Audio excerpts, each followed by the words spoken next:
রামপুরা এলাকায় আপনারা সকলে দেখেছিলেন, যেটা ভাইরাল হয়েছিল।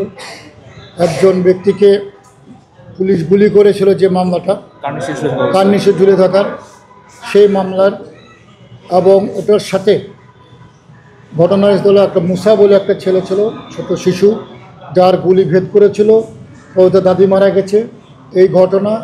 এবং ওই মসজিদের পাশে একজন ব্যক্তি মারা গেছিল, নাদিম। মোট 3টি ঘটনার বিষয় নিয়ে আজকে আমাদের তদন্তকারী কর্মকর্তা আমাদের কাছে গত 31/7/2025 তারিখ প্রতিবেদন দাখিল করেছিল। মাননীয় বিজ্ঞ চিফ প্রসিকিউটর মহোদয় আজকে ট্রাইব্যুনাল একে ফরমাল চার্জ দাখিল করেছে। সেই মামলায় আমাদের মোট আসামি হলো 5 জন।